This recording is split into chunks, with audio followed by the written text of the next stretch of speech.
Setelah 4 tahun bersekolah, ia terpaksa berhenti untuk menjalani pekerjaan rumah tangga di rumahnya karena ibunya sakit jantung.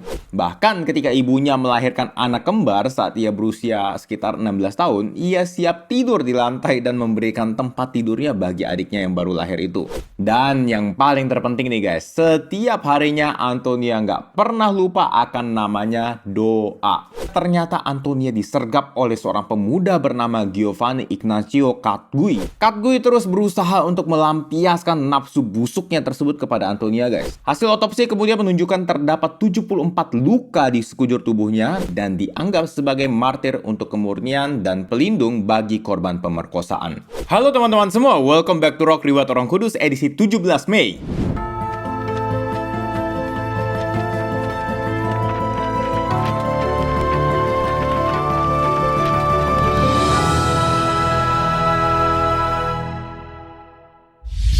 Hari ini kita akan membahas riwayat dari Beata Antonia Messina, martir dan pelindung korban pemerkosaan. Sebelum kita mulai, silakan share dulu video ini supaya semakin banyak orang dapat hidup kudus lewat teladan para santo santa. Oke, tanpa berlama-lama lagi, mari kita mulai! Cerita berawal pada abad ke-20 di kota Orgosolo, Sardinia. Hiduplah seorang perempuan muda bernama Antonia Messina dalam keluarga Katolik yang saleh. Ayahnya, Agustino Messina, adalah seorang polisi, sedangkan ibunya, Grazia Rubano, adalah seorang ibu rumah tangga. Seperti anak-anak pada umumnya, Antonia menempuh pendidikan sekolah dasar dan juga katekumen untuk komuni pertama. Namun, sekolah formalnya ini nggak berlangsung lama guys. Setelah 4 tahun bersekolah, ia terpaksa berhenti untuk menjalani pekerjaan rumah tangga di rumahnya karena ibunya sakit jantung. Selain itu, anak kedua dari 10 bersaudara ini juga harus merawat adik-adiknya guys, menggantikan posisi ibunya. Tapi segala kesibukan di rumahnya ini nggak membuatnya jadi ansos loh. Ia masih sempat aktif dalam organisasi Azione Cattolica atau terjemahannya Catholic Action pada tahun 1929 ketika umurnya baru 10 tahun. Oh ya, Catholic Action ini adalah organisasi awam Katolik non-politik yang bergerak untuk mendukung hierarki gereja. Karena saat itu masih banyak sentimen anti-klerus berkembang di tengah umat. Nah, mentalnya sejak kecil ini terus ditempa dengan kerja keras dan pengorbanan yang luar biasa kepada orang tua dan adik-adiknya. Bahkan ketika ibunya melahirkan anak kembar saat ia berusia sekitar 16 tahun, ia siap tidur di lantai dan memberikan tempat tidurnya bagi adiknya yang baru lahir itu.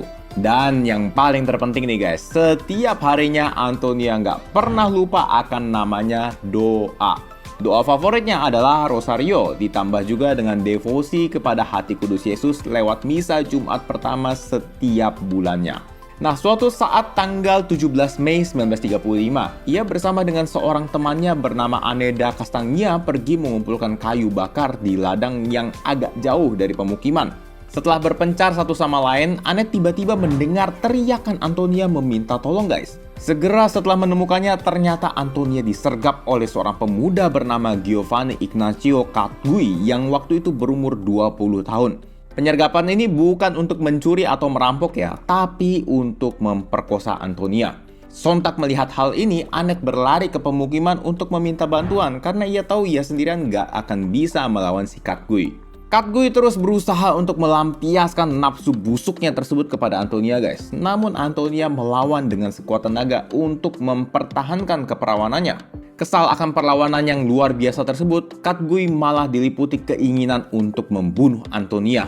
Ia mengambil batu dan memukulkannya berkali-kali ke tubuh gadis kelahiran 21 Juni 1919 tersebut sampai jatuh ke tanah dan tewas. Catgui yang sadar bahwa ia telah membunuh lalu menyembunyikan jasad Antonia dan melarikan diri. Jasadnya baru ditemukan besok paginya dan kemudian segera dibawa untuk diotopsi lalu setelah itu akan dikubur.